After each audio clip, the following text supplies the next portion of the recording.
Guys, wina alone kumamumvatu aboma ndilomwene esiti kusintha. Inu ni nkhuku yomweyi yorero kwisiya panja izingozungulira kumanka naicho mphanchenga naitola lilo ayina chiswe chanchani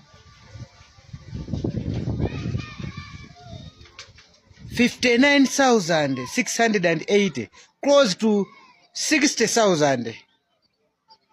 Iru si mbuzi iyi ni nkhuku. Tikunena apa ni nkhani ya nkhuku iyi. Akuluakulu ndiye wina nkumanena kuti ayi boma ndilomweli siti kusintha. Tizimveni zisoni tilingalire 31 days iyi ndi ambiri kusintha munthu mukaganizidwe. Izizi sizilipitisa patali izizi. Iyi nkhuku itigula pachani kuti pa 250,000. 250,000 nditu ngati sitisamala dziko lino. Iyo 59,000 nkhuku.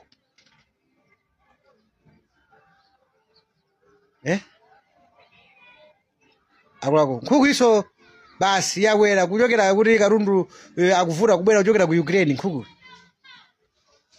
Achakwera anthu awawa mwalephera, amalawi mwalephera, kwinako musatengere mphamvu. Ndikufuna ndikuuze nditu inu yomama ujeni oyendesa zisankho. Pa 16 September pano kuti tiyambe kumauzanapo zinthu zachiyamba anthu chakwera nsanje tuchitipa wina anesa akuita kuzawa kuti sakumuziwa. Andi chiyembekezo cha Malawi mukuwaona azizira panowa akuyembekezera kunena kuti apulumuka pa 16 September. Ndiye kuti muzayelekeze inuyo kunena kuti Lazarus Chakwera wawina dziko lino. Ayi niyo mufuna ndikuuzeni dziko lino lizayaka moto. Ndi chani izi? Dziko la mtundu wanji limene lili. Chuma cha dziko chasongonekera. Anthu akusowa mtengo ogwira. Nkhuku iyi ikafanane ndi malipiro a munthu amene akugwira mwa amwenye. Alishwa ali Malawi azatani kuti azadyaso nkhuku. Kodi zamaguluzira zomwe zikufunika mkatikati mwa munthu azikwanirisa munthu.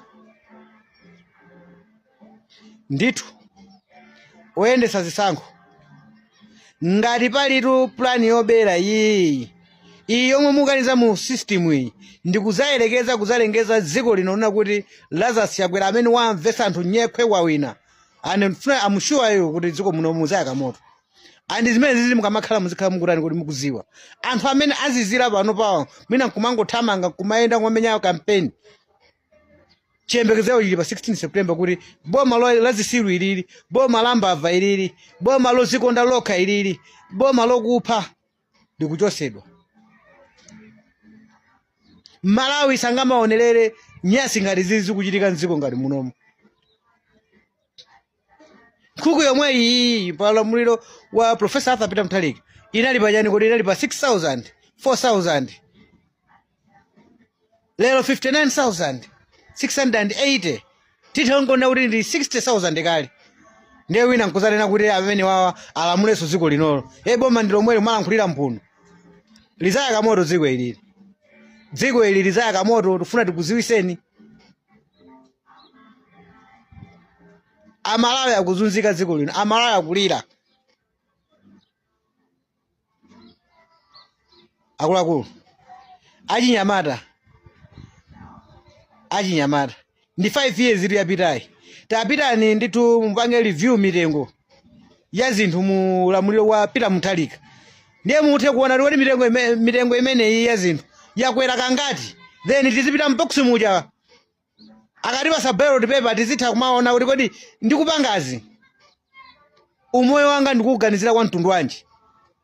Akhakhawawa atipawa tikasekelerawa kuti pakana ndithu zofuna zawo zichitike kuti kopa kama kumabwera ngati ndithu ndi nkhosa mkati mwawo muli afisi tikasekelera kumankana ti boma ndilomweli mwatipasa ma 5,000 kumabwera magalimoto kumapita ku State House ku nyumba yachifumu makatipasa ma 50,000 tikasekelera kuiwala mavuto amene ali mdziko muno ngati amene akuonekawo tizalira next 5 years.